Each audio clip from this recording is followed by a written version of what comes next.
other than the United States, have a minimum tax on foreign earnings.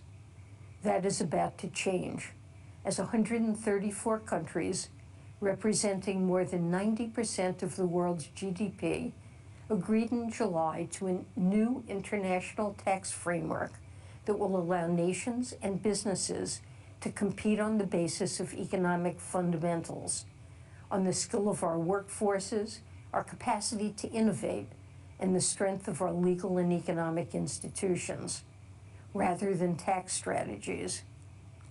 This agreement will be finalized in the coming weeks, and foreign headquartered multinational corporations will face a minimum tax in all places they do business, just like U.S. headquartered multinational corporations do now.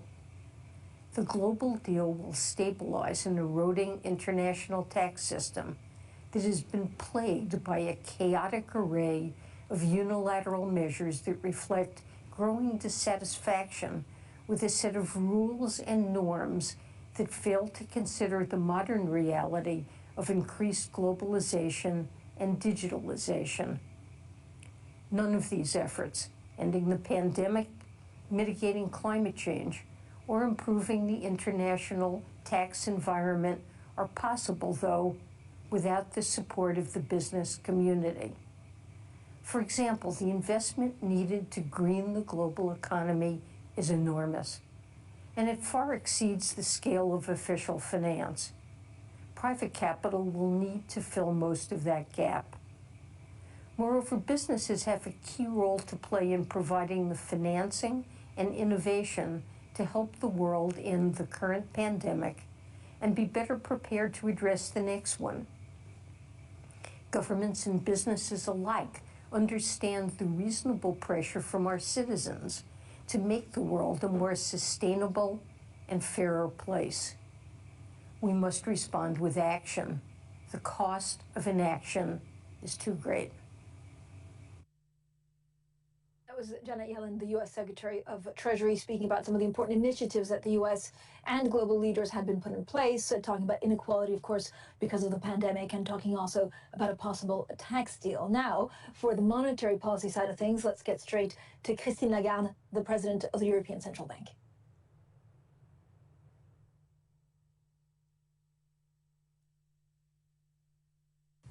Hello. I'm very happy to be here with you via this video message. And I wish we could have been together with Janet Yellen and Francine Lagarde to have a real exchange in person. But that will be for another time. The pandemic has not been our crisis as usual.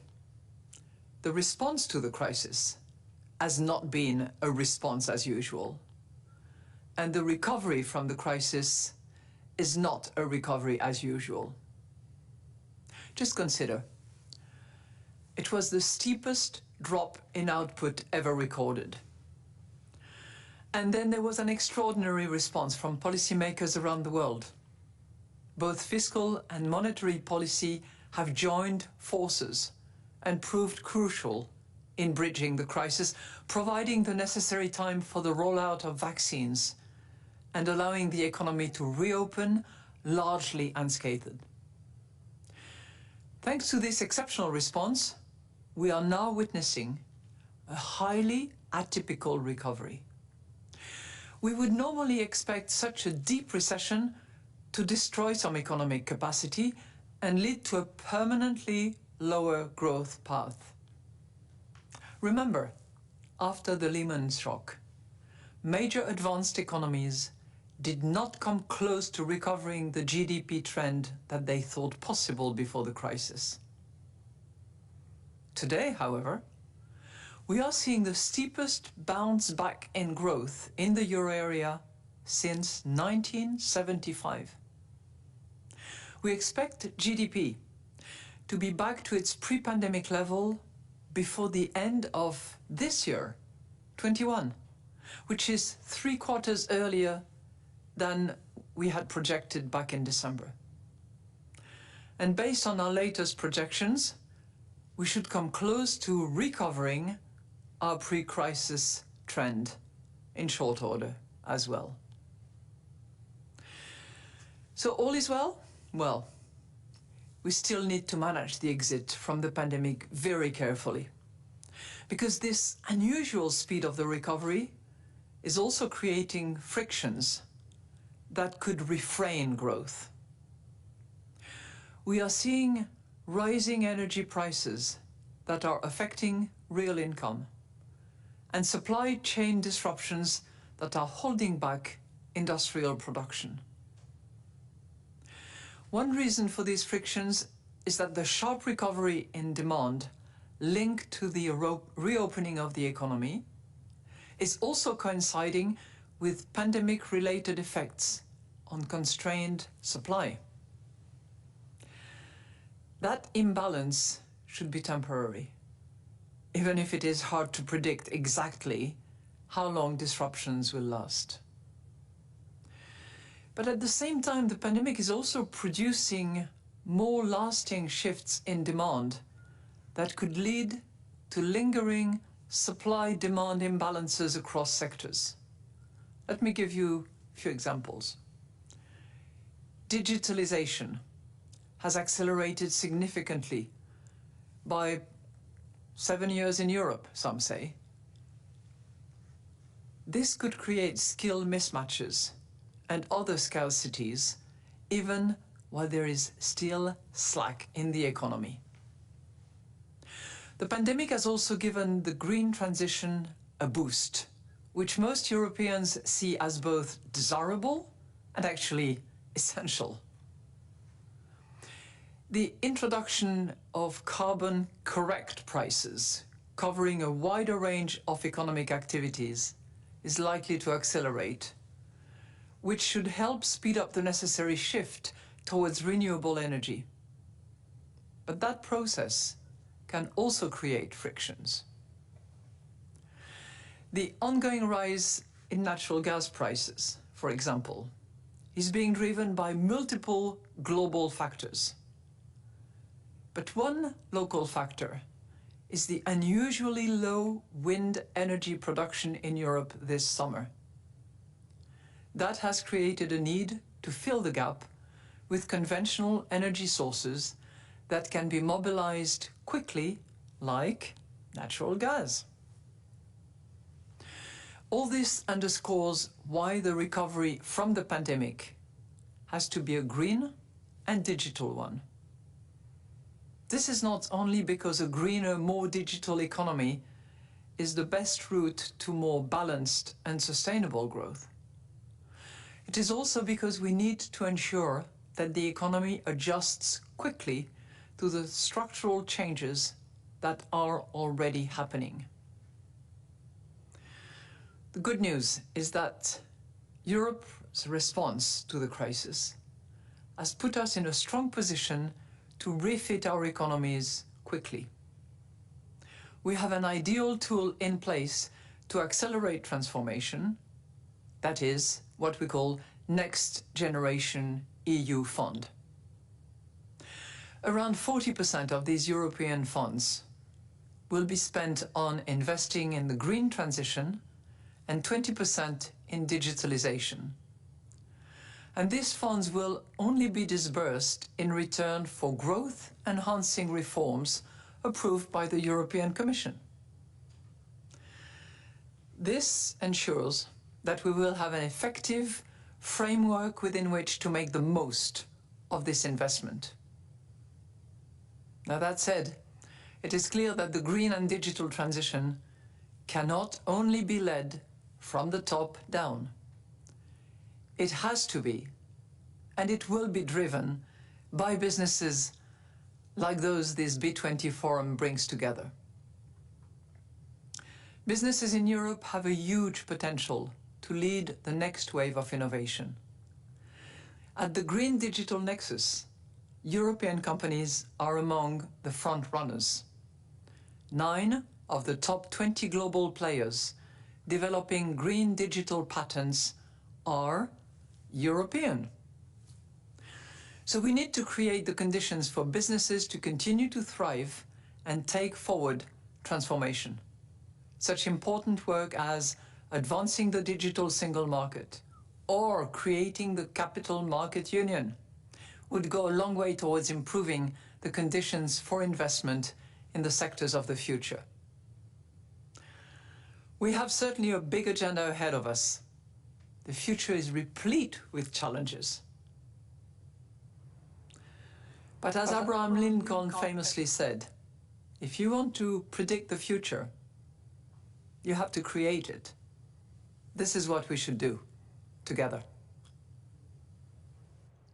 That was Christine Lagarde there talking about some of the things having been done in terms of the energy transition and, of course, what else there is to do. Well, with that, Jackie, we heard from Secretary Yellen, we heard from President Lagarde. I'm going to send it back to you in Rome. Much indeed.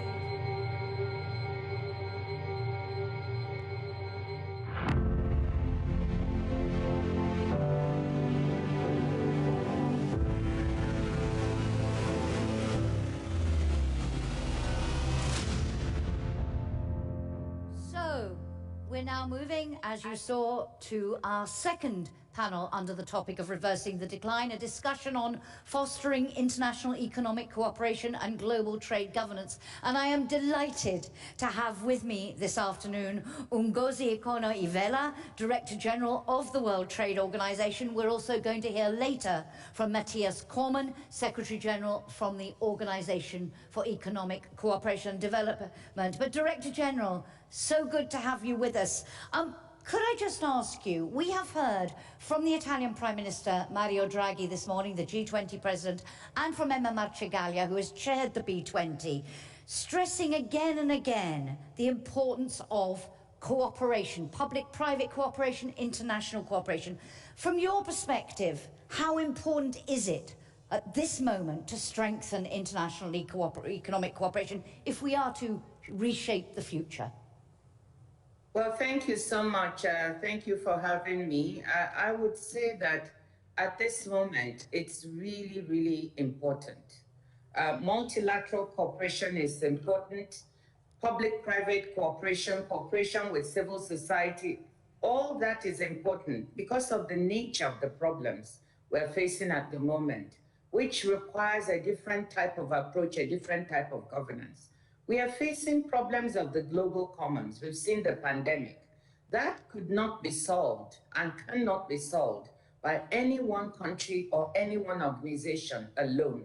It cannot also be solved by the public sector alone. You need this public-private partnership. So international cooperation has never been more needed than now. You have seen that we need the private sector because that's where the innovation for the medical countermeasures that are needed comes from, be it vaccines, diagnostics, or therapeutics. You need the public sector to help fund this and make sure that the public health aspects of getting these countermeasures implemented are done. And you need civil society to help you convince communities that this is a good thing to do. The same with climate change. You're going to need a public-private partnership to solve it. Private sector has to contribute its share, as well as the public sector and even individuals. Absolutely, and you said international cooperation never needed more than it is now, but we do see a rising tide of protectionism, of unilateralism. What can be done to reverse that? And in that context, how do you see the role of the World Trade Organization going forward? Well, thank you. Actually, I just want to say one thing to respond to the rising tide of protectionism and unilateralism. We've just looked at our latest trade forecast. In March, we had forecast that trade would rebound by 8% this year, 2021. We've just revised that number to 10.8%. So it shows trade is booming, partly because of pent-up demand from the appropriate fiscal stimulus given in many rich countries. Also from pent-up demand for inventory accumulation from business. So on the ground, whilst it seems like, trade, there are unilateral measures and protectionism, trade is actually booming, even between the US and China, or between the EU and China. So I think we should also look at the facts on the ground. They belie sometimes the very hot rhetoric that we hear from countries. So I just wanted to mention that. But that being said, there is absolutely no doubt that within many countries, we've seen rising populism and protectionism. And this partly arises from the feeling, the fact there are people, poor people within rich countries who have been left behind by globalization. And there are poor countries who have also not benefited.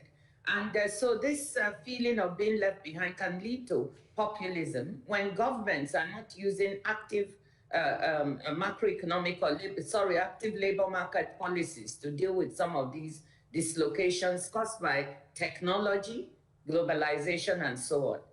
But secondly, so we need to solve that. But secondly, looking at multilateralism itself, some of the multilateral institutions that were set up in the 1940s, like the Bretton Woods or even the WTO GATT.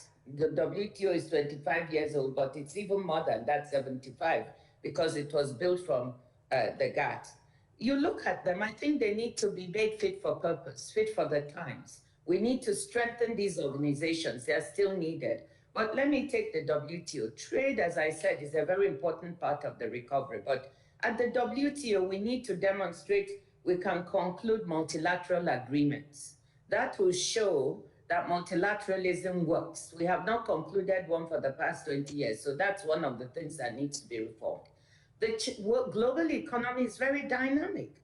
We now have a digital economy, and things are moving very fast. E-commerce is becoming the way, services, but our rules have not been updated. So I think we need to update our rules, strengthen the way we operate, and that will also convince that multilateralism is the way to go for the trading system, and the multilateral trading system will be strong now and for the future. Thank you, Director General. That will be music to the ears of everyone at the B20, because speaker after speaker has emphasised the importance of this issue and the reform. I just wanted to ask you about one other issue before we move on, and that is global supply chains. We talk a lot about strengthening their resilience, but also particularly the role of medium and small enterprises within those global supply chains. I know this is a big concern of yours. How do you see the way forward? Well, you know, the point is that right now, as we speak, medium, small, and micro, medium, and small enterprises, I think, are suffering the most because with the increase in cost of shipping and freight, they are the ones being hammered. The bigger companies can afford to pay these costs. And they are trying to shore up inventories, as I said, some of them, to manage the risks in case supply chains have problems. And then the smaller companies are not able to deal with this. This is why we need to, you know, hopefully the supply chain dislocations we see now will diminish once that pent-up demand is dealt with. But we need to work to get micro, medium, and small enterprises onto national, regional, and global supply chains. Absolutely. And this is one of the things, as you said, we have a passion for this at the WTO. In fact, offshoot sister organization, the International Trade Center, is working very hard with all facilitated measures and finance to help business, as we call them, micro, medium, and small enterprises, to upgrade the quality of their products, to be able to market their products, to get onto these supply chains that are so important because they create the most jobs in any economy. The last thing I want to say about it is many of these enterprises are owned by women. And you know, if we want to bring women in, if we want to decrease marginalization, we need to work with these enterprises and with women. And I think with those two, we will be more inclusive in terms of the trade. Our rules, we are looking at our rules to see whether the present rules we have are designed to really help micro, medium, and small enterprises. And reforming the rules so that they can also benefit is very important to us. Director General, thank you so much. We are so grateful that you took the time to join us live today for this conversation.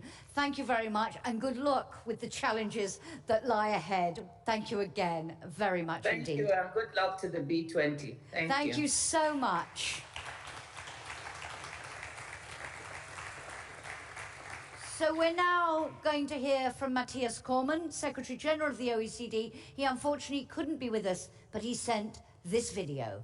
Let's listen to what he has to say. Prime Minister, Ministers, ladies and gentlemen, thank you for this opportunity to participate in this B20 summit. International economic cooperation is more critical than ever to help all countries around the world to optimize the strength and the quality of the recovery from the impact of this pandemic. It's fair to say that things have turned out better than we and most forecasters initially feared. Indeed, we've been consistently upgrading our projections for GDP ever since the middle of 2020, with global economic growth now expected to reach 5.7% this year and 4.5% in 2022. The extensive policy support provided by governments, combined with the comparatively rapid development and the deployment of effective vaccines, much quicker than initially assumed, combined with the accelerating digital transformation of our economies, all contributed to this more optimistic outlook. However, the recovery remains uneven across countries and across sectors, and uncertainty and significant downside risks do remain. In order to stay on track, strengthened and more effective international cooperation is critical. In the immediate term, we need to further boost cooperation to accelerate the global rollout of vaccines. While around 47% of the populations across OECD countries are fully vaccinated, that figure sits at only around 19% for non-OECD countries. And in too many African countries, it remains at or below 1%. Uneven vaccination coverage continues to present a risk to both public health and to a sustained global economic recovery.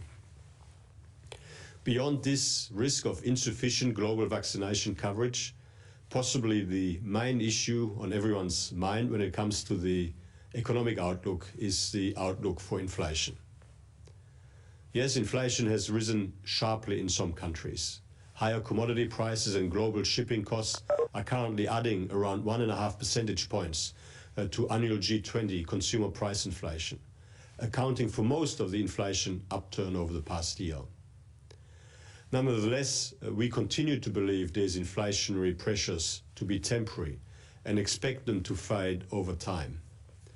Inflation expectations are well anchored in advanced economies, and wage growth remains moderate and in line with past episodes of expansion. In other words, we do not expect spiraling wage and price rises. We are a bit more concerned about inflationary pressures in emerging market economies. Against this background, policymakers need to continue to support the recovery until it is firmly established. Yes, the composition of that support will change to better target those sectors and households most in need of continued support, or be directed into future-focused investment. Policymakers also need to communicate clearly about their future policy direction and intentions, and ensure inflation expectations remain well anchored. Over the medium term, we need to reduce international trade tensions and ensure that trade remains a sustained and vibrant engine of growth.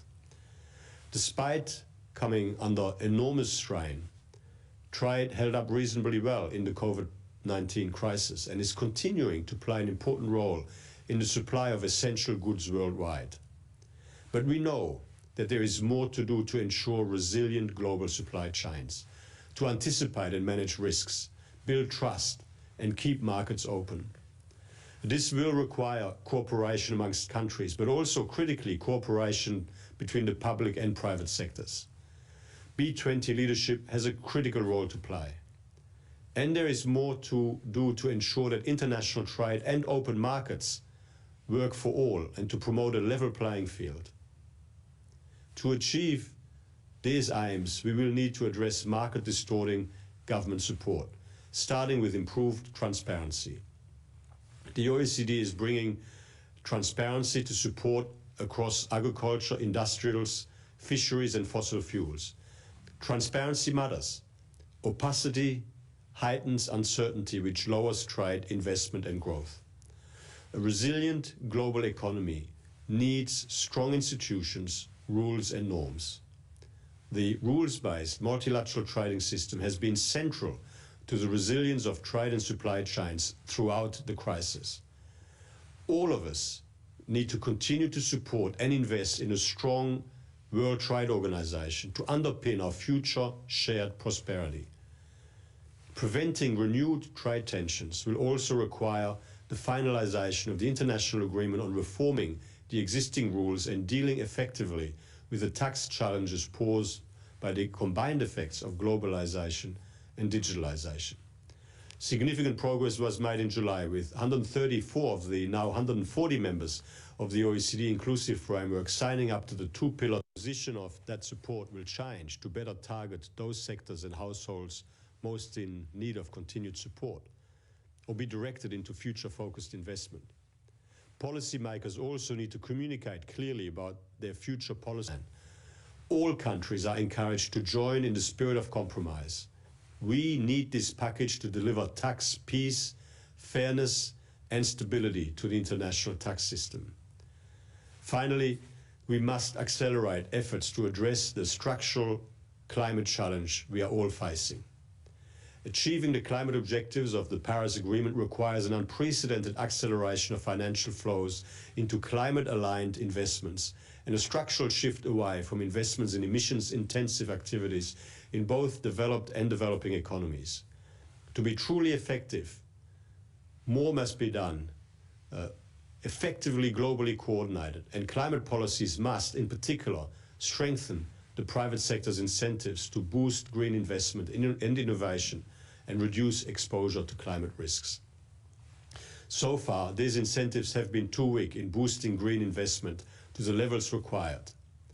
The $100 billion US goal, for example, on annual climate finance to be mobilized by developed countries for developing countries can, if used strategically, set the conditions for scaling up private finance and reduce the risks of investment in developing countries by fostering their resilience.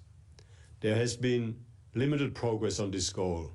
We saw only a 2% increase between 2018 and 2019 to $79.6 billion US, some $20 billion US short of the target, just 1 year before it was due to be met. Developed countries must therefore step up their efforts, particularly to deliver adaptation finance to support vulnerable countries and help them build resilience against climate change. I therefore welcome the new commitments made in the last weeks by the European Union and the United States. Broadly speaking, a cost-effective and publicly supported climate strategy will have to rely on a comprehensive mix of policy tools. The current diversity of policy approaches to reduce carbon emissions involving varying combinations of emissions pricing, clean energy subsidies, support for technological change and regulatory mechanisms makes it genuinely difficult to objectively compare effort across jurisdictions. The OECD can help provide an international platform to assess the effectiveness and cost efficiency of different policy approaches on the role of implicit and explicit carbon pricing and to ultimately foster improved international coordination and transparency when it comes to mitigation policies. Colleagues, multilateral cooperation with the support of the private sector is needed more than ever to support countries all around the world out of this pandemic and to ensure sustainable economic recovery. The OECD, as ever, stands ready to continue working with the G20 and the B20 to make progress in achieving that collective goal. Matthias Cormann there, ladies and gentlemen, and both of our speakers in this session underlining just how important it is to strengthen cooperation and to revive multilateral governance, very much echoing the messages that have come from the work of the B20. He mentioned, Mr. Cormann mentioned towards the end of his speech, the structural climate challenge that we are all facing, and it is that we are going to turn our attention to now. I'm delighted to hand back to Francine Lagarde to moderate the session on commitments ahead of the UN COP26.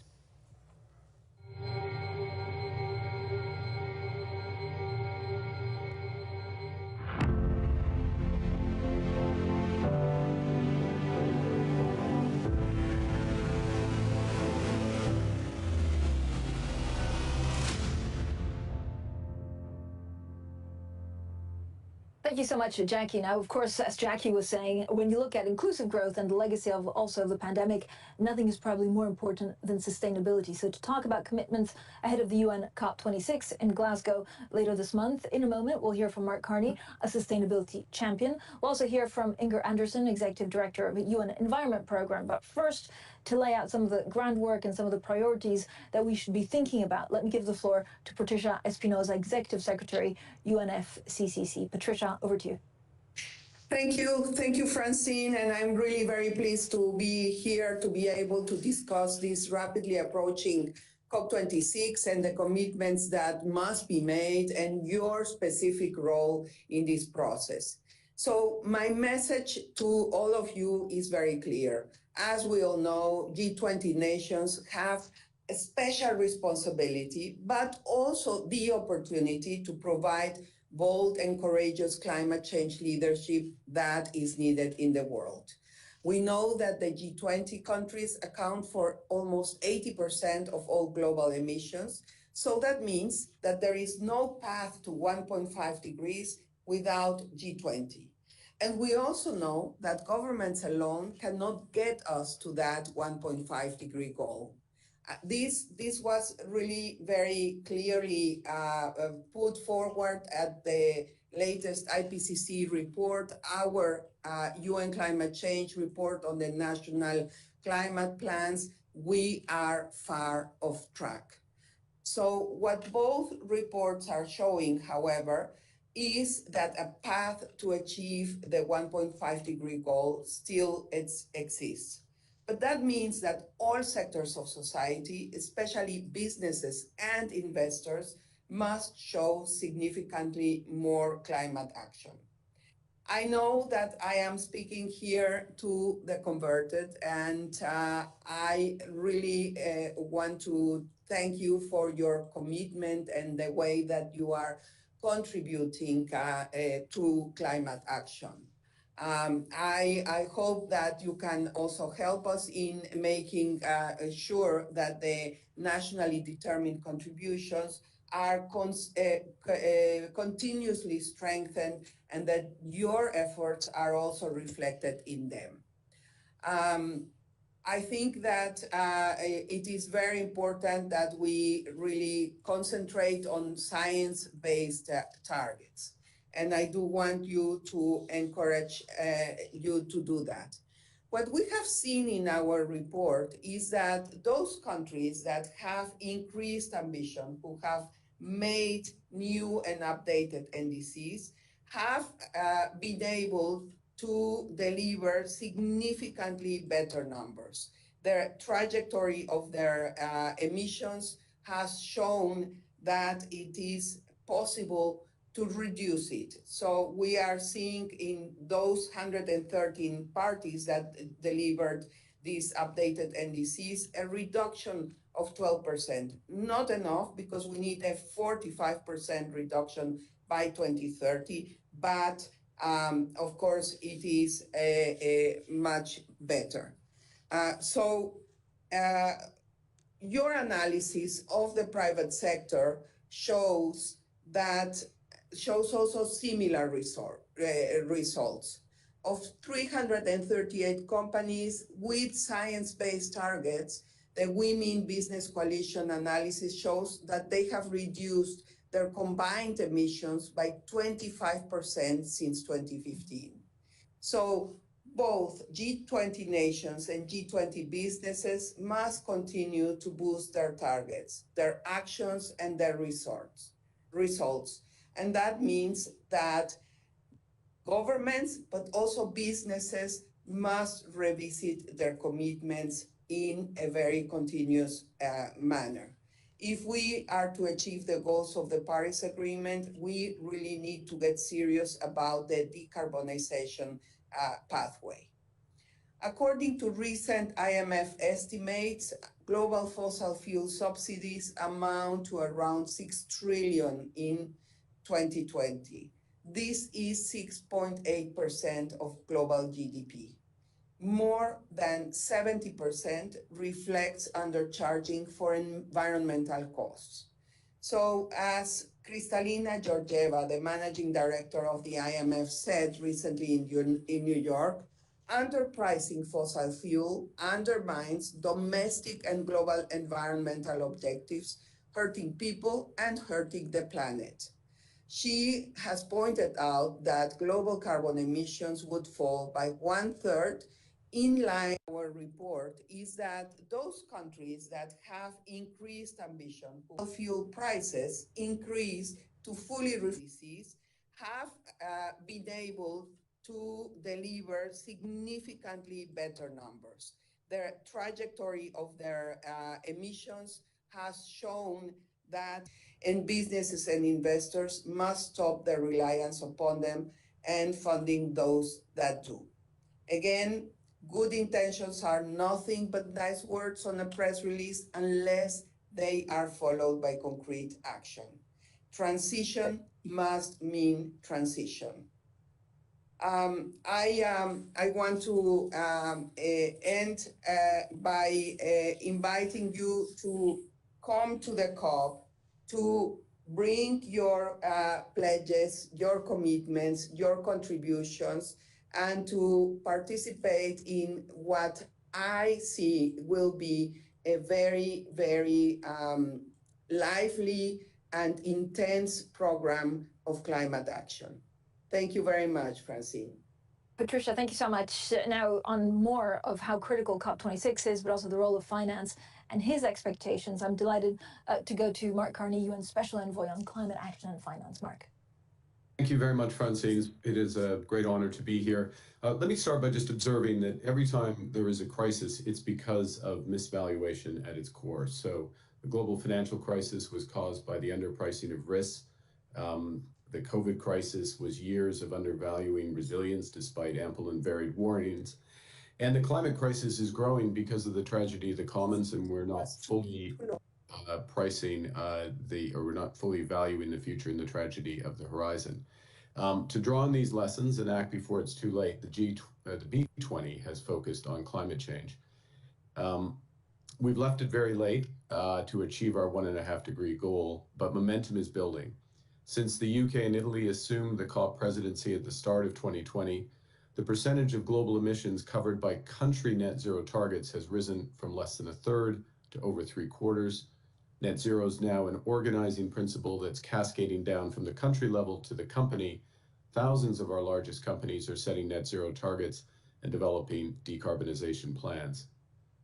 And not before time. The scale of what's required to achieve 1.5 degrees is enormous. Emissions have to fall by 7% a year over the course of this decade. We met this bar last year, but only because large swathes of our economy were shut down. Therefore, we need to invest and grow to get there.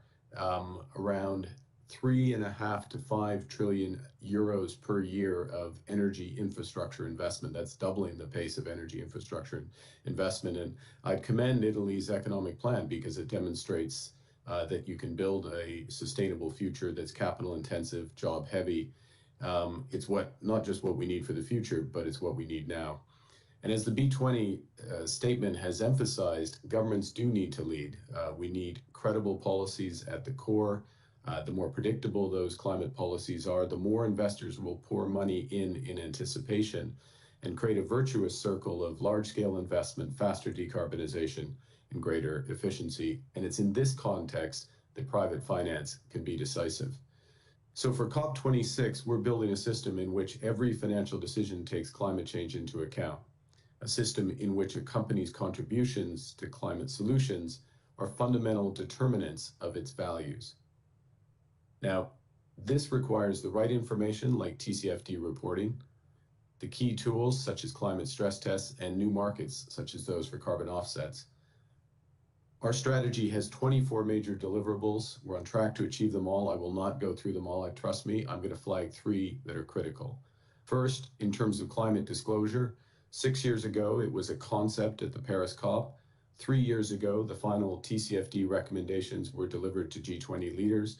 Today, virtually the entire financial sector demands this disclosure, and over 3,000 major companies are responding. But as the B20 has called for, we need harmonization and standardization everywhere across our jurisdictions. So now is the time for the G20 to make climate disclosures based on the TCFD mandatory. My second point is that since climate change is an existential risk, it follows that those companies that are part of the solution will create enormous value, but they need capital and lots of it. And that's why we launched at President Biden's April Climate Summit, the Glasgow Financial Alliance for Net Zero, or GFANZ. It brings together 300 of the world's largest banks, asset owners, asset managers, and insurers from over 40 countries, responsible for $90 trillion in assets, 90 trillion in assets.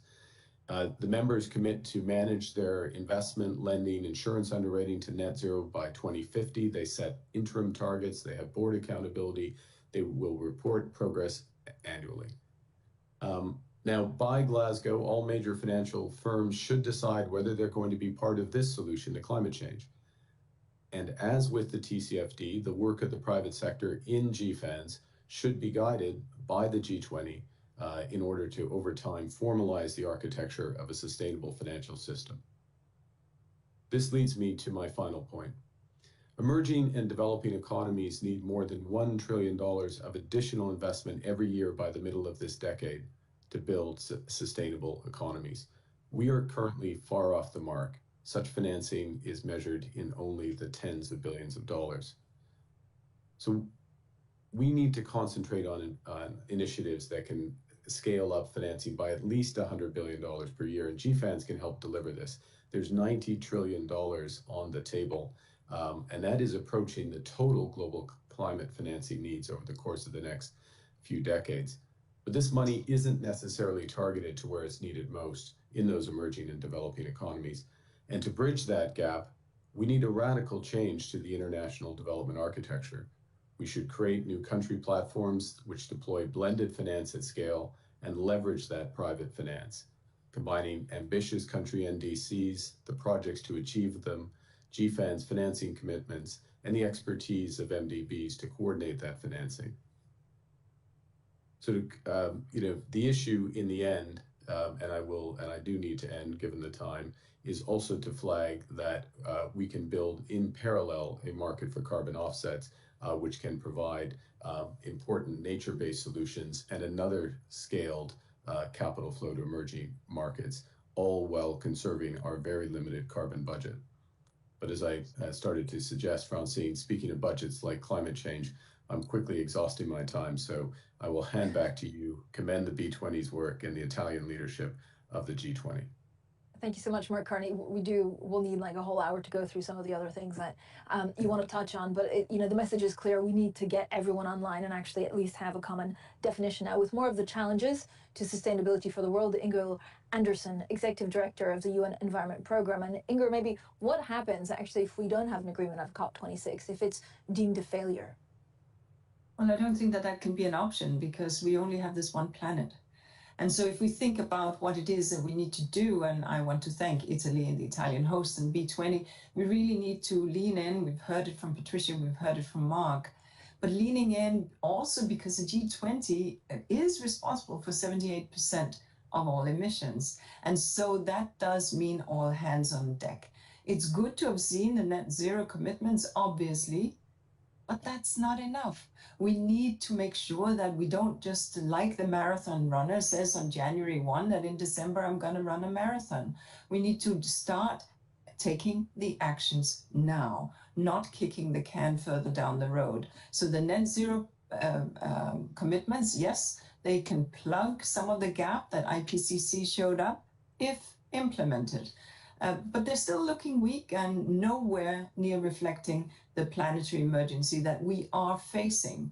So governments need to up their game right now. And we know that G20 governments have a particular responsibility, as I just said here, but the G20 countries and businesses, and I am like Mark, we're preaching to the converted here, but by taking leadership, the businesses that are inside this forum will be the bird that catches the worm, so to speak, the early bird, because these businesses will get a market edge, because these businesses will be future-proof, because these businesses will create strong structures and strong experience, and because these businesses are where staff will seek to get jobs because they are future-oriented. Now, we just heard from Mark Carney about the financial world, and there we are really seeing some shifts. The UN Principles for Responsible Banking shows over 90% of banks have made sustainability strategy a priority, and that's really, really good. We need to see that same amount of commitment that we are beginning to see. There's still some way to journey in the financing sector, in the building sector, in the extractive sector, in the manufacturing sector, so that we can really get someplace. And we understand that it's transport, it's energy, and it's buildings that are obviously causing the biggest source of our CO2 emissions. So that's where we need to lean in. And governments need to set the guardrails. The governments of the G20 have a particular responsibility here. And climate finance is key, but so is the policy regulatory environment that is being set at home.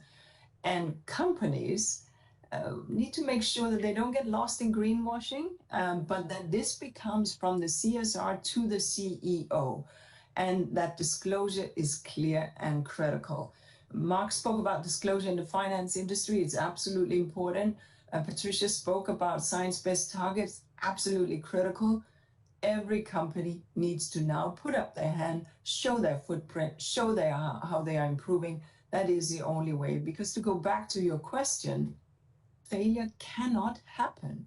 That 4 to 5 degree world that some of the worst IPCC scenarios projected is a completely unlivable world for many, many millions and millions of people.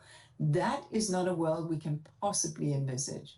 So even the most optimistic IPCC scenario, and this will be my last point, has us top 1.5 and then getting us in a downward trajectory. We would hit about 1.7 and then get on a downward trajectory by about 2070. Surely that's where we want to land, because already now at 1.2 degrees warming, we are seeing impacts that we didn't envisage. And many people are not quite clear how much worse it could get. So the good thing is that there are real opportunities here for jobs, for growth, for green growth, and for a strong economic future. That's the one we need to catch. That's what we need businesses to lead on and governments to ensure we get. Thank you. Thank you so much, Inger Anderson. Hopefully this was also motivate maybe some of the chief executives in the room or policymakers to take more action in the next couple of weeks in the lead up to COP26. Thank you as well to our other panelists, first for great content, but also sticking to time, Mark Carney and Patricia Espinosa. Jackie, of course, I'll hand it back to you, because that kind of frames your focus now, of course, on what we've seen to, getting out of the pandemic, try to alleviate poverty, and just do a fairer society for all.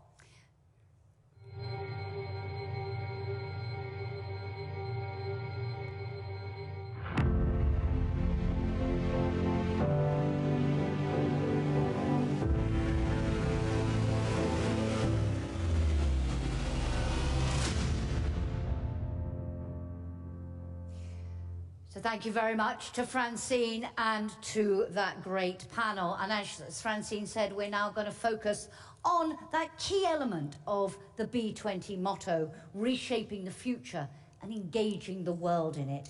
In this session, we're going to start by talking about defeating the pandemic, alleviating poverty, and promoting gender equality. And I'm delighted to welcome our guests today. We have with us Seth Berkley, CEO of Gavi, the Vaccine Alliance, Michael Robert Kramer, who is the Nobel Prize for Economics winner, co-winner in 2019. He's a development economist who works on alleviating global poverty, and he's professor in the Kenneth C. Griffin Department of Economics. With me here, joining me on stage, I hope now, Ku Dong-ju, who is Director General of the Food and Agriculture Organization of the United Nations, and Anita Baha, Deputy Executive Director of UN Women. Ku, please, do come and join me. Yes, please. Thank you very much indeed. So, we're going to dive straight into our discussion here this afternoon, and I have some questions for our panel. Emma Marcegaglia said at the opening of this afternoon that we see some light at the end of the tunnel, but she also talked about these long-standing but also new vulnerabilities, and we've heard very graphically about that. As now we look to the future and how we come out of the pandemic, how we recover and alleviate poverty, can I ask, and Seth, let me start with you, what do you believe that the existing approaches can work, or do we need to really radically reshape the future in order to address these issues? So thanks so much for the question. And let me just start by saying that we started on the right track with this pandemic. We knew what was going to happen because we had at the 2009 pandemic, we saw high-income countries take all of the vaccines and have them not be available globally. So we tried to prepare for a different future here. And we got off well. The science was breathtaking. We had new vaccines in vials in 42 days and then into humans 327 days after they were first started. So this is really good. But the other thing that happened was, as we discussed, we are only safe if we are all safe. People said that but didn't believe it. We saw export controls, and Ngozi talked about that. We saw vaccine nationalism, vaccine hoarding. We saw companies not being transparent. And what led all of that to was this incredible disparity that you've heard numerous people speak about. And that will not get us back to where we need to go globally, because what we're going to see is two worlds, those who are vaccinated and moving back to normal and those that are behind. So I think the question for me is, how do we change that mindset? Because it's evolutionarily certain we're going to have more outbreaks. We're able to deliver the vaccines. We were able to do 39 days after the first vaccine in high-income countries. The challenge is getting those vaccines available for those who live in lower and lower middle-income countries. And without that, and without the resilient health systems, every time this happens, we will end up with these massive disparities which are going to affect the world and allow the variants to continue to spread. Absolutely. Thank you very much, Seth. And very much echoing there, one of the key points of the final communique of the B20, that equal access to vaccines and to value-based healthcare. Let me turn to you, Michael Kremer. In terms of existing approaches or a radical rethink, I think you have been working and pioneering different approaches to alleviating poverty. How do you see the challenge now?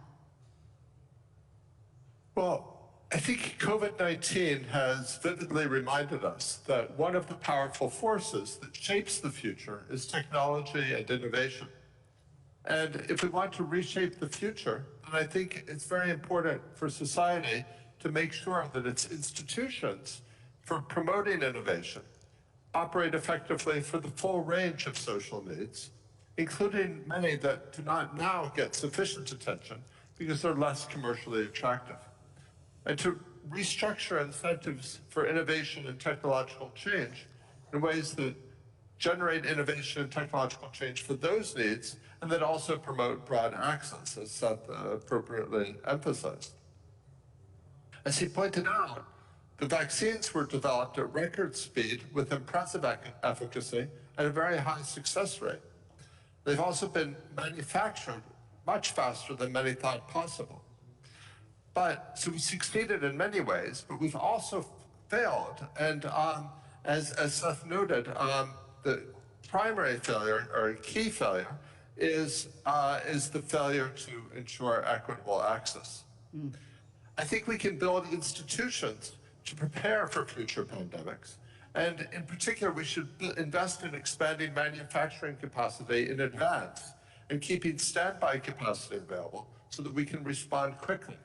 And if we have that capacity in place, then many of the temptations for vaccine nationalism will be much weaker. I think we've seen this. That's what economic theory suggests. But let me point to a practical example. Think of the case of masks. Early on in the pandemic, when there was a shortage, you saw all sorts of export bans, all sorts of mask nationalism, if you want. Now we don't see that anymore, and that's because production capacity was brought to a sufficient level. Okay. For the new pandemics, we need to make sure that we've got that capacity for the entire world, perhaps multiple times over in advance. Thank you very much. Thank you. Dongju, if I could turn to you now. And we are seeing, after a long period of progress in reducing global poverty, we have seen it rise for the first time in 2 decades. We face this mixture of long-standing and new challenges. How do you see the challenge ahead to reshape the future? Thank you, Madam. Excellency, ladies and gentlemen, I'm so delighted to be invited here. I think the scenario now is really daunting, yeah? But we have a more solution, yeah, to attack the challenges. But we have to get all the business key stakeholders work together. But the reality is very challenging. Most destructive impact of the COVID-19 pandemic on food security and rural communities were due to the unprecedented scale of economic downturn. And I think the pandemic contributed to the largest single-year increase in the global hunger in decades. That's the FAO statistic and the newly report, and with up to 811 million people have facing hunger in 2020. That means increase also 161 million compared in 2019. Even worse, because it's uneven pace of recovery means that some countries will continue to face significant food insecurity beyond 2021. So I think there are 3 crises. We are talking about food security, insecurity, and climate crisis, and health crisis. Yeah, that's the fundamental issues. And then you can name others, environment and so on. But the basic is, the food security is the basic human rights. And then the climate crisis is the overall crisis. And then health crisis is essential because all the human beings, if we don't have food security or health security, you have... Absolutely. So those multiple challenges all coming together to create, if you like, a perfect storm. Come back on your priority for dealing with it in a moment. Let me bring in Anita Bahar now. And Anita, we have heard a lot from speakers throughout the 2 days of this summit and in the final communique about the importance of gender equality as part of this equation to really engaging the world and reshape the future. How do you see the challenge ahead? Thanks for the question, and first, congratulations to Italy for its leadership on the G20, and of course to the B20 for making sure that this issue of social responsibility very broadly is at the crux of all discussions. Look, we are paying lip service to gender equality right now. What the pandemic did was it shone a spotlight on structural inequalities that had existed before the pandemic, but that have been deeply, deeply exacerbated by the pandemic. And there are 3 things that happened to women during the pandemic. 1, a loss of income. We really, this is why people are calling this a she session. 2, big impacts on women's health because governments pivoted to solving for COVID, and as a result, investments in maternal mortality, sexual reproductive rights dropped. And 3rd, security, because we saw exponential rise in violence against women, which is why the Secretary General called this the shadow pandemic. And when we look at how fiscal stimulus packages have been able to reach or not reach women, what we are finding is that countries have found it very difficult to target women. So as a result, what we think is needed is a new social contract. Women are not well served by what is being built back today. We cannot talk about building back better. We need to talk about building forward differently. This means fundamentally revisiting systems in countries where women do not have access to childcare support, where women are increasingly part of the informal economy, and where women simply do not have the support infrastructure that they need to be able to contribute to the economy and to their families. So, I think everybody has been talking about gender equality, but when you look at how much finance is going towards this, whether it's public finance or private finance, there simply isn't enough.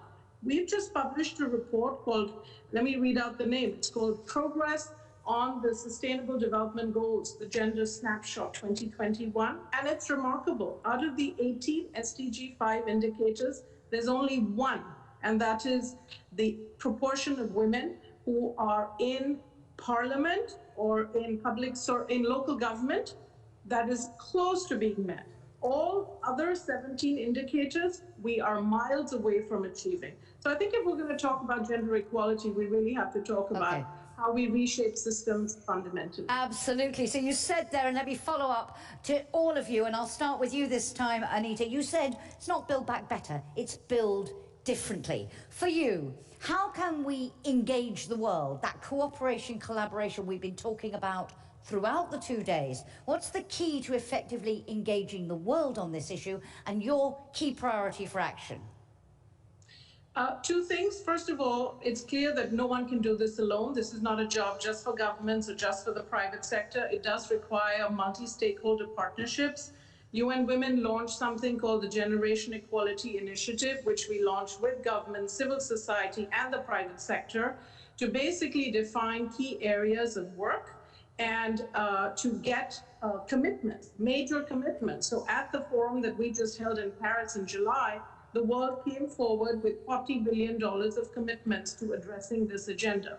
But the other thing that we really need to focus on is driving more finance to this agenda. If you look at finance for gender equality, it is remarkably low. Of the total amount of ODA, 53 billion that goes to gender, the percentage is very small, but more importantly, this cannot be done by public finance alone. So we need blended finance. We need to leverage all of the money that is sitting with pension funds, institutional investors, asset managers, and drive that towards gender. Thank you so much, Anita. And Donju, the same question to you in terms of engaging the world, that collaboration, cooperation, and your key priority for action. I think first we needed the clear strategy, because as a international UN professional government intergovernmental organization, we needed the clear long-term strategy. That's what we already endorsed last June this year. And we have to face the challenges, what I said, and with that we have to transform agri-food systems first. More efficient, more inclusive, more resilient, and more sustainable for better production, better nutrition, a better environment, and better life, leaving no one behind. And then you need the deliverable action by the ownership of the members at the national level. And third, we need to get all the key stakeholders together. Government, private sector, civil society, academic people, and more important for agriculture, it should be producers and traders and processors and consumers. That's where we reverse the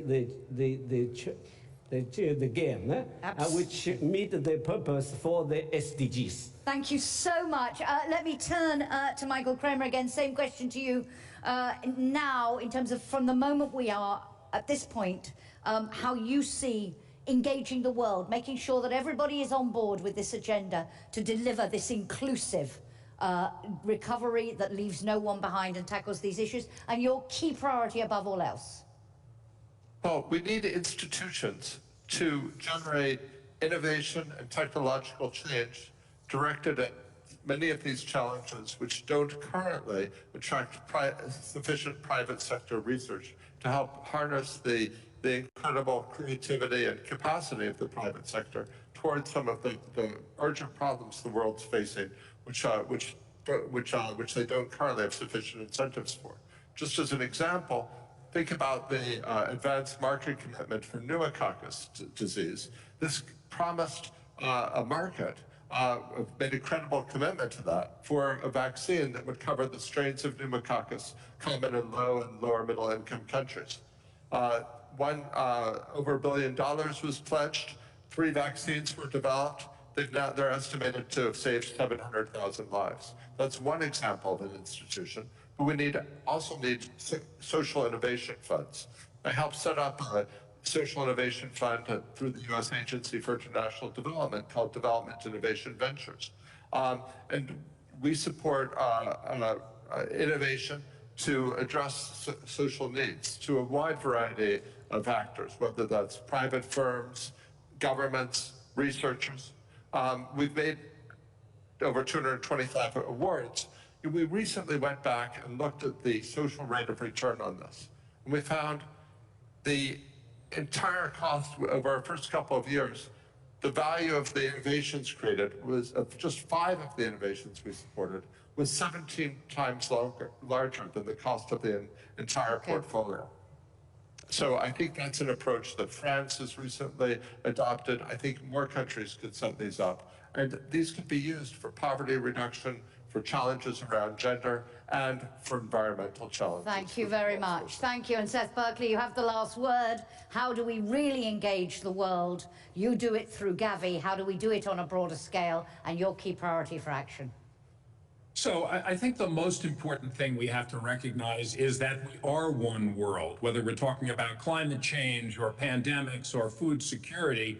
And we will not solve these problems without innovation, as Michael has said, but also science and technology and truth. And one of the problems is we've ended up with misinformation politics. And so what we're going to need to do is reform and make sure that we can use the digital systems that exist today, including things like social media, can provide useful information as opposed to misinformation and leadership surrounding that. And that is the case for any of these big problems. We have to solve that problem, because without that, we're going to have a fragmented world that is not going to move us forward, and we can't solve these big problems without working together. Thank you so much, Seth. Thank you to all our panel for a great discussion. It's been really good to have you with us this afternoon. So we have one more panel under this theme of engaging the world in reshaping the future. A final panel on the contribution of the B20 International Advocacy Caucus. And I'm delighted to hand back to Francine Lacqua to moderate this one.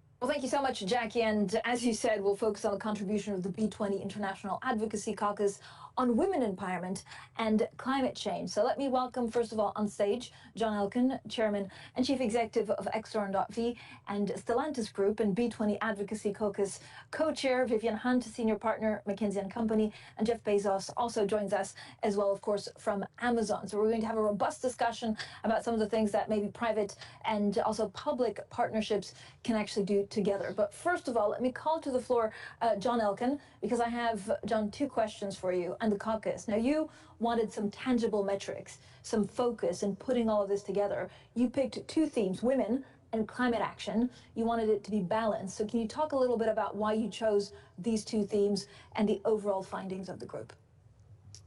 Thank you, Francine. It's wonderful to be with all of you. We're still in physical virtual, but it's good to be closer together. And today is an important day of what has been achieved between the conversations of the B20 and G20. The International Advocacy Caucus with Emma, we really thought it was an opportunity to try and have around the table people who cared and people who believed that there is the possibility of having relationships between the public and private sector, and that between the private and public sector, things can be achieved and can be forces for the good. So we had going to move us forward, and we can't solve these big problems without working together. Which is not always the case. We had a very good mix between ages, wiser people and younger people. We had a good mix between backgrounds, professional backgrounds, a good representation of the federations, but also of real businesses. And we had very big businesses and also smaller businesses. And of course, we had a good representations in terms of gender. We had 3 meetings. We set the agenda in April. And with Emma and our colleagues from the International caucus, we decided to prioritize on two topics. One is how can we make sure that we empower more women and we are able to set conditions in which we can give equal opportunities to all. And the second one was on climate, how do we fight effectively climate change, and do we make sure that we do have a clear path to our race to net carbon neutrality. So John, what was the outcome overall of what needs to be done and what more needs to be done from what we've done so far? So we actually wanted an outcome, and we wanted an ambitious outcome and one that we could share. So what we did is that we have for these two themes 10 priorities.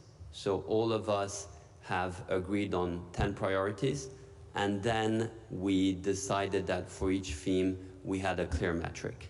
So the metric we identified for our first theme was the percentage of gender gap in labor force participation rate, and we have a baseline today which is 26%, and we gave ourselves an objective that by 2025 it would be reduced to 19%. Whilst on our second topic, we have agreed on a metric which is gigatons of global energy-related CO2 emissions. Our baseline is 34 gigatons today, and the target is 21 gigatons by 2030. And we are transferring to the Italian government and to the Italian Prime Minister Mario Draghi our recommendations with our 10 priorities and our metrics today, which is an important step, one, for the G20 that will be held in Italy, but more importantly, we do think this is a rally race. So Indonesia is next, and we want to transfer what we've been working on to Indonesia. Hopefully they'll do the same with India, and we can have something tangible as we go forward during this decade. And we do believe that these two topics will remain very important. I would like to stress two things. One, it has been very comforting to see the overall participation that we've had, but also very important to see how everyone responded very clearly to trying to be focused and also to having clear exchanges of what we were trying to achieve. And both the priorities and the metrics are something that we're very proud to have been able to get there. But more importantly, we really would like this to continue, and that the ambition that the group had to try and tackle and resolve these problems is something that we really hope will continue with Indonesia. John, thank you so much. John Elkann there. Now let's also hear Thank you. a round of applause. Yes, thank you. Let's also hear from Jeff Bezos, president and chairman of the board of Amazon.com. And Jeff, I mean, this also goes to the fact that it's maybe businesses and chief executives that need to push harder, do more, and then get the governments behind them. Absolutely. Let me start by thanking my friend John Elkann, who, John, you did an amazing job helping lead this B20 session. Thank you. It's a pleasure to talk about climate. As I think all of you probably know, the recent IPCC assessment concludes that things are worse than we thought, and we thought they were pretty bad. The task ahead in the coming decade is huge. We need major transitions in the way we power our economies, build our cities, grow our food, manufacture our products, and transport our goods. Other than that, this is going to be really easy.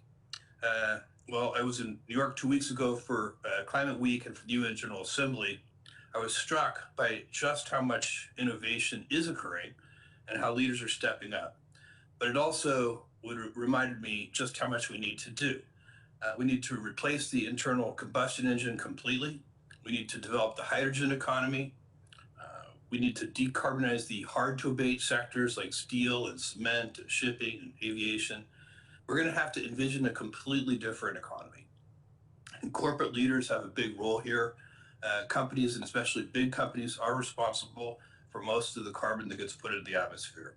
And we need to demonstrate that the goals science is demanding, not only can they be met, but they can be exceeded.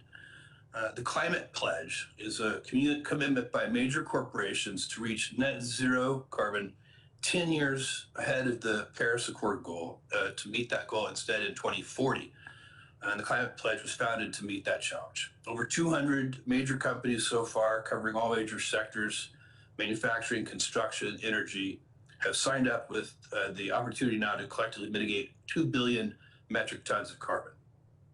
They're doing this for a couple of reasons. One, they see the importance of this for the world, for the future, for their own grandchildren. It's very important. But they also see that there's going to be a new economy ahead, and they want to help drive it, not be driven by it. They want to get ahead of those risks. Companies are working together to demonstrate that it's possible. But if they're going to achieve the goal, governments must also put in place policies that we're going to incentivize all companies to change.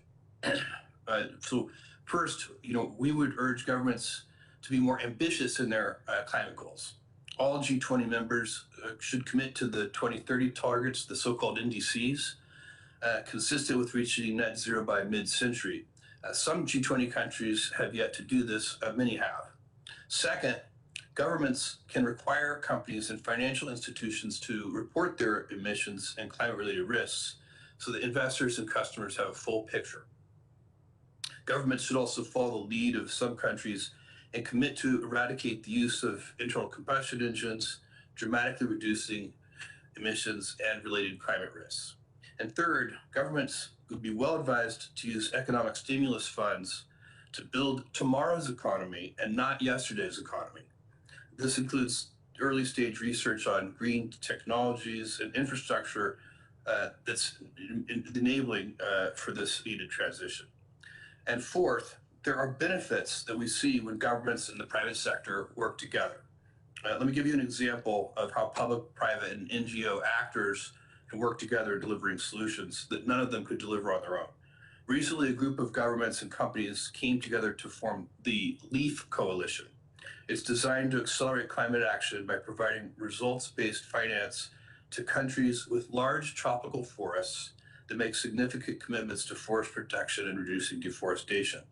Billions of dollars will be available, but the coalition wants to insist on the highest possible standards in terms of monitoring to avoid leakage and double counting.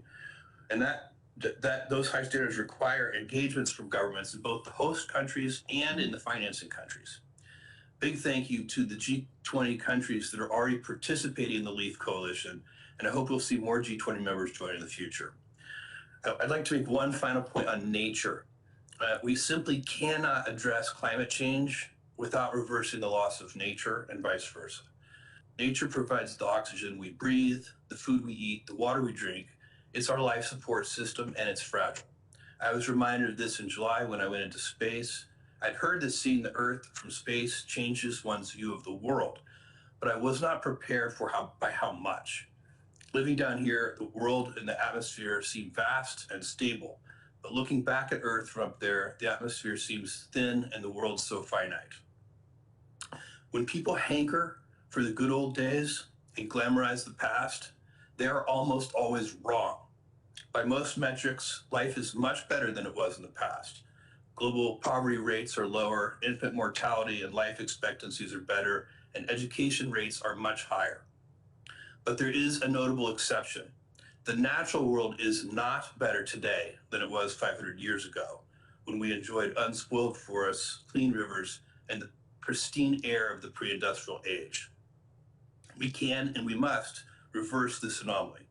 That's why last month, a group of 9 philanthropies, including the Bezos Earth Fund, announced they were committing $5 billion to the conservation of nature.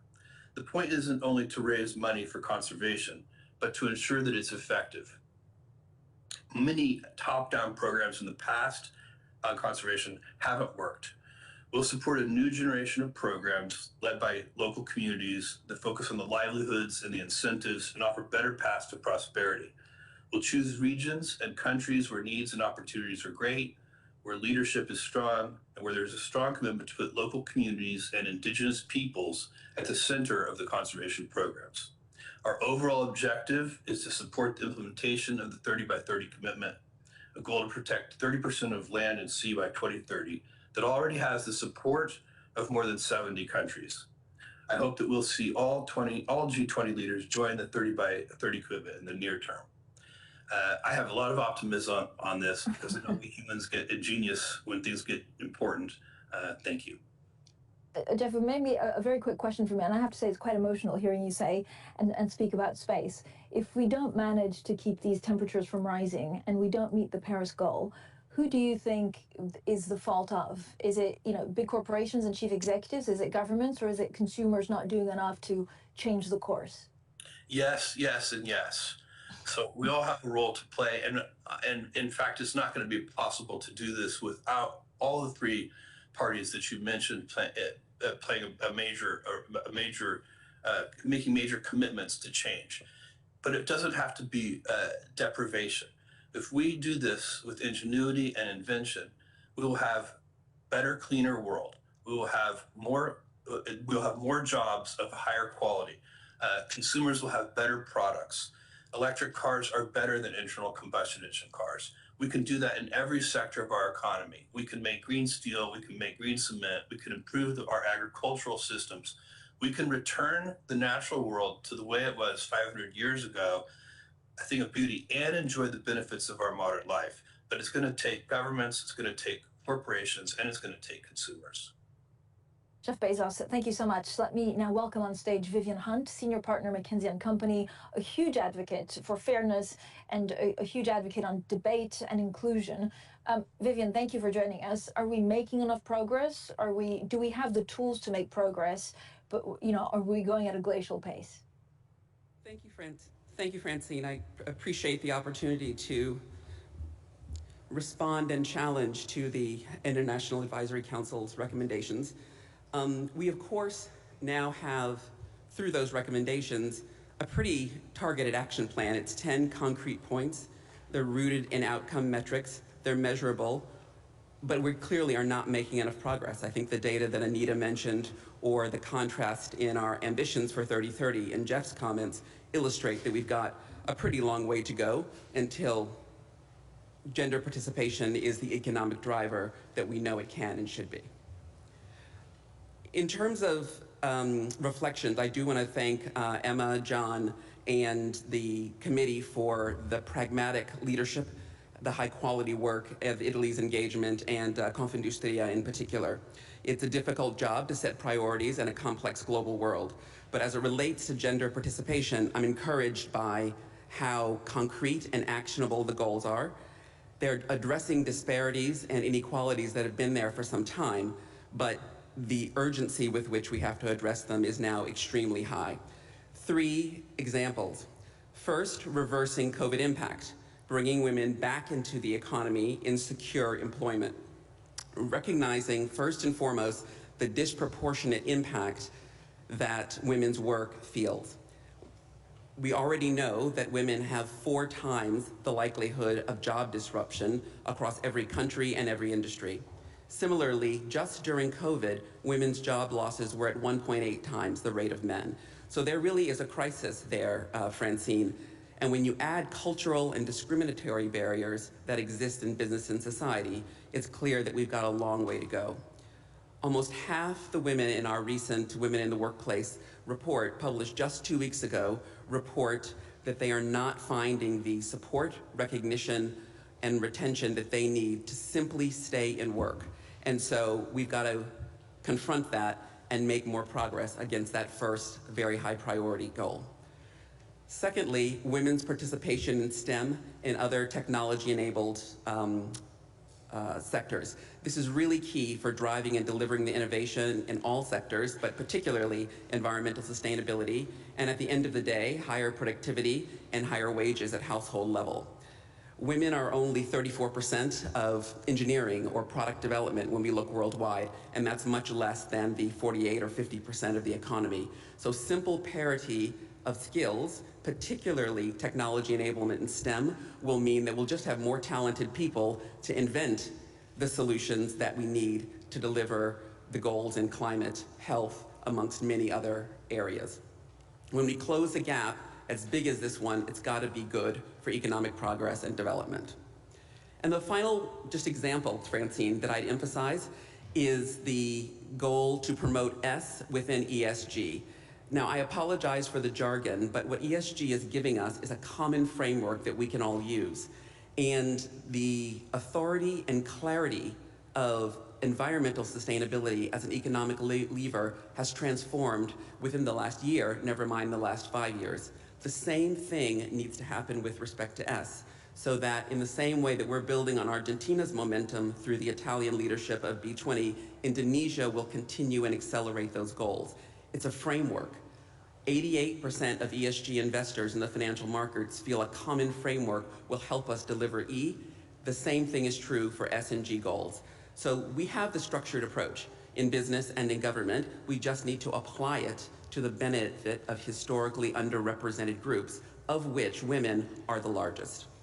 So it comes down to our risk appetite, both on environmental sustainability as well as gender inclusion. There is a cost for not supporting women's participation in the economy.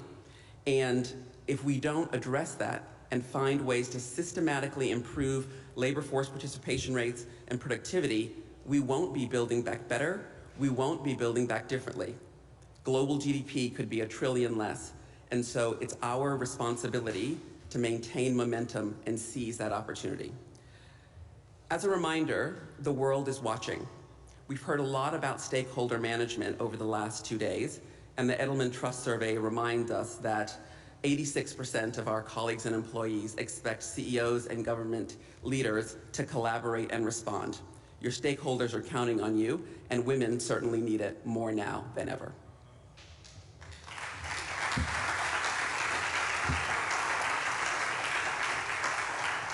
Great. Well, thank you so much for a pretty robust discussion. Let's hope now that with all the recommendations and all of your great work, leaders get to work and get something done, including also business leaders. Jeff Bezos, John Elkann, and Vivian Hunt. And with that, Jackie, I'll hand it back to you in Rome.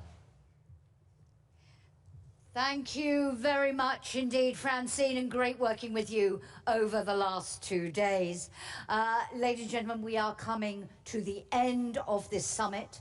We're now going to look at the way ahead to B20 Indonesia. This is the moment when the baton is passed from Italy to Indonesia, and I'm delighted to welcome Sinta Kamdani, who is CEO of Sintesa Group and Company, Chair of the B20 Task Force Trade and Investment, and upcoming Chair of B20 Indonesia 2022. Please do join me on the stage. A very warm welcome, Sinta. And I welcome back Emma Marcegaglia, current B20 Chair, to formally pass the baton. Emma, if you'd like to come over to me, and if you will formally make that process of handover. Over to you. Thank you. So I want to tell you that when we start this journey for, the Italian B20, that was a very difficult moment. We were totally in lockdown everywhere in the world. And everything seemed really very difficult. With Marco and with all my colleagues, we said, well, how can we manage this? This will be very difficult. But I have to tell you that at the end of this journey, I think we had really an intense and also fascinating adventure. I think that we try and maybe we succeed in overcome the complexity. And I think at the end, we fulfilled our mission that was to support governments, to say to the governments that business is there, business is ready to commit, and also to convey policy recommendations that were very clear, and thanks, Vivian, for your words, very clear, very pragmatic, and so measurable. So I think we have done our work. You can always do better, but I think in the difficulty and in the complexity where we have to work, we have done our work. So now in less than 2 months, so starting from the 1st of December, Italy will pass the baton to a great country, that is Indonesia. Indonesia, as we know, is a vibrant economy in the Central Asia Pacific, with a modern business community projected toward the future. And Shinta will be the next B20 chair. I think I can say it's a friend now because we have been working together strongly. She leads a very important industrial group, and she also actively contributed to our B20. So I think we have worked together, as I said, and really I have a lot of confidence that you will do an excellent job. With you, I'm sure the B20 legacy will be in capable hands. And as I told you several times, we wish you all the best. And as a Troika presidency and a partner, we will remain close to you and will provide you with all possible support. So, Cinta, good luck. I'm sure you will do a wonderful job. Thank you. Thank you, Emma. And without further ado, it is my great pleasure to give the floor to Cinta to accept the baton on behalf of her country and take over the mantle later in the year. Cinta, please, over to you.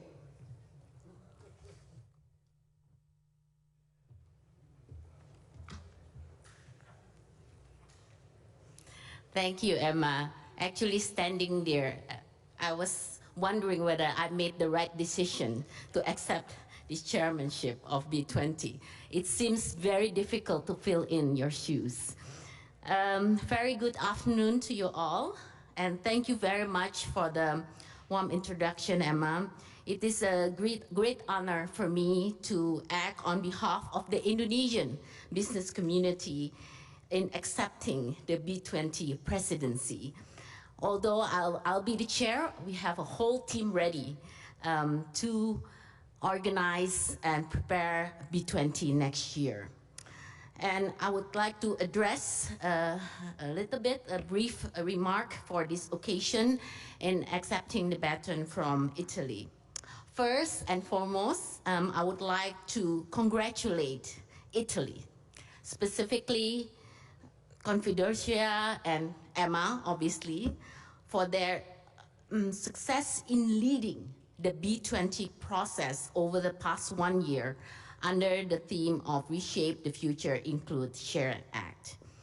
As I personally involved in the B20 Italy as co-chair for Trade and Investment Task Force, I can attest that Italy B20 presidency set a high bar for Indonesia presidency to follow. We have achieved so much under your leadership despite the challenges posed by the pandemic. You have come up with a very comprehensive policy recommendation across the different task forces and impressed us with your so many high-level engagement with the G20 leaders and ministers, as well as the B20 business communities. Indonesia certainly learned so much from your good example in preceding the B20 next year. The pandemic has increased our awareness that the private sector is and should be a part of the solution of the global problems and future crises. In navigating the world that is changing in such unprecedented rate, certainly we too must reinforce our collective commitment in solving the world's most pressing issues. The B20 should prepare for the post-COVID world whereby innovation, inclusivity, and sustainability are the key elements of economic recovery and resilience. Hence, we are very happy to host the B20 Summit and are proposing the general theme of the B20 Summit in 2020 to be advancing innovative, inclusive, and collaborative growth. B20 Indonesia will be highlighting some important topics under the three umbrella: embracing a collaborative recovery and growth, boosting an innovative global economy, and forging an inclusive and sustainable future. To that end, the discussion will evolve around enabling steps to first facilitating better cross-border cooperation to recover stronger together. Second, unleashing the potential of rapid technological advancement and creativity. Third, empowering women and MSME to maximize their potential in an inclusive global value and supply chain. And finally, maximizing business contribution to a more sustainable and livable planet. Along with the recovery after the disruption and economic downturns caused by the COVID crisis, B20 Indonesia is committed to foster a dialogue among B20 members on these critical topics in this very occasion. I would like to also invite each and every one of you to share your concern and inputs as business of the G20 countries at B20 Indonesia next year. Indonesia certainly want to listen and accommodate your aspiration in providing the relevant recommendation to grow further in our everlasting global landscape. In addition, Indonesia continues to be an exciting venue for the next B20. Given that our potential for business growth and attractive investment opportunities, also B20 Indonesia is planning to have the summit in October in Bali, the island of Bali. So I'm sure all of you would love to be in Bali. So it's a perfect venue to also not just do business, invest, doing this summit, but also to enjoy yourself with the local culture and unforgettable experience. So we promise you this unforgettable experience. So come and join us, and our people are ready to welcome you all in Indonesia next year. Thank you very much.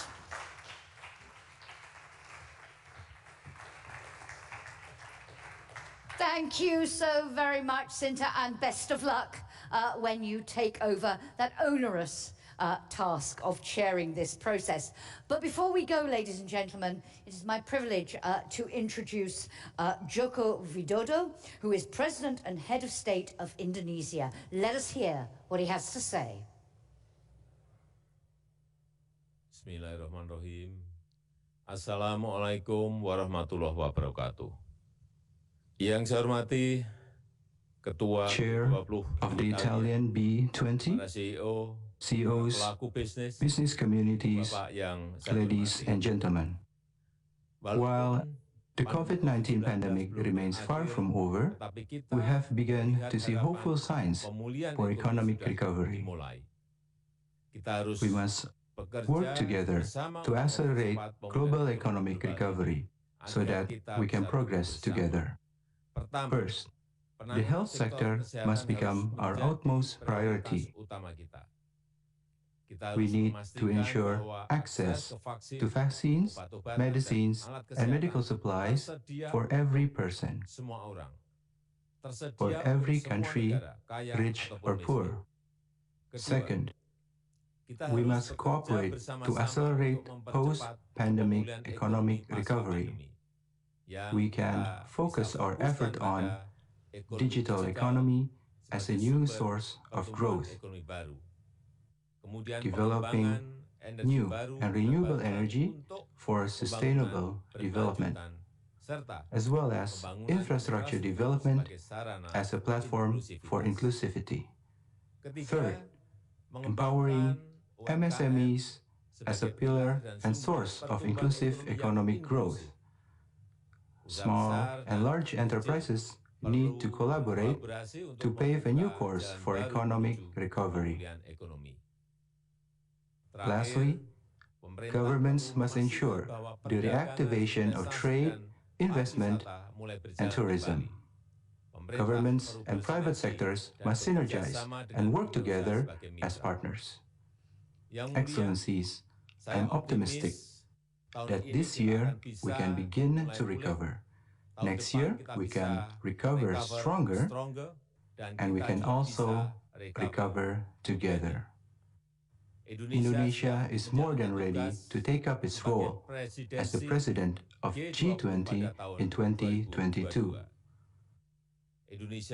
Indonesia invites all of you to collaborate with us in trade, industry, investment, and tourism. Indonesia seeks the support of all members of the G20 and their business communities to ensure the success of Indonesia's priorities during its presidency. I will be honored to warmly welcome you in Indonesia in 2022. Visit, do business and invest in Indonesia. Terima kasih.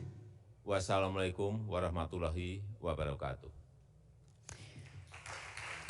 Joko Widodo, ladies and gentlemen, President and Head of State of Indonesia. That brings us almost to the end of this summit. But Emma, would you like to say a final few words of farewell before we all go? Please. Okay, so now we have 2 hours of my speech about all the policy recommendations, and then I will ask to all of you to no, of course, I'm kidding. No, I just want to thank all of you. I want to thank, first of all my chairs, because they've done an incredible job. I want to thank John, because even if it's a very busy and one of the most prominent CEO in the world, he has been so committed in our International Advocacy Caucus, so I really want to thank him. I want to thank Francesca Mariotti,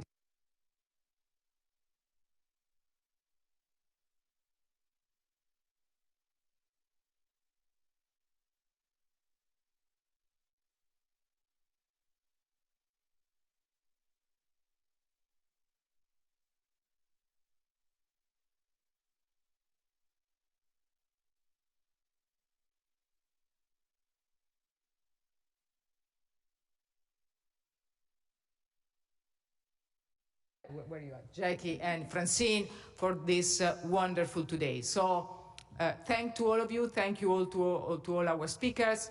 I think, as I said before, this has been an incredible journey, tough, but I really learned a lot. I also have fun, I have to tell you. I learned really a lot. I had the honor to know a lot of incredible, prominent people. And so this really enriched me, and I will take this with me also for the future. So thank you very much. We will stay anyway close to Cinta. We will work to have our B20 become stronger and stronger. She's a very competitive woman. She said that she will do this in Bali, so she already raised her competition and her capacity to attract, but that's fine. Competition is our life. So thank you very much to all of you. Thank you from my heart, and really enjoy your stay in Rome for the next days. Thank you very much. Thank you. And I'm sure everyone will join me in thanking Emma once again for all her sterling work. So, ladies and gentlemen,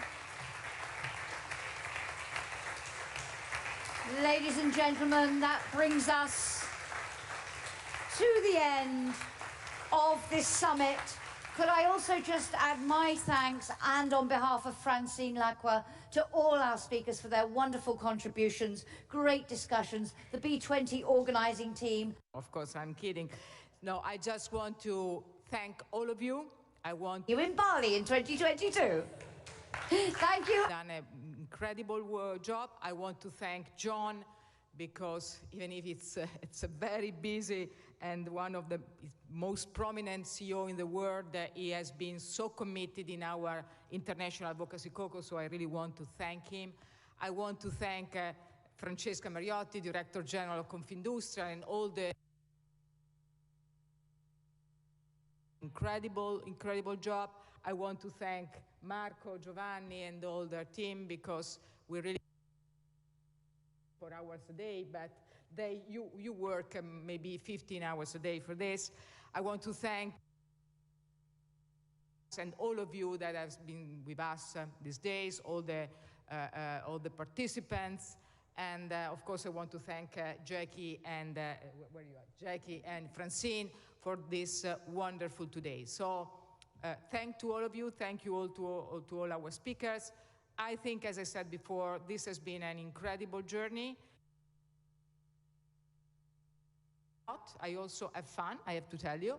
I learned really a lot. I had the honor to know a lot of people, and so this really enriched me, and I will take this with me also for the future. So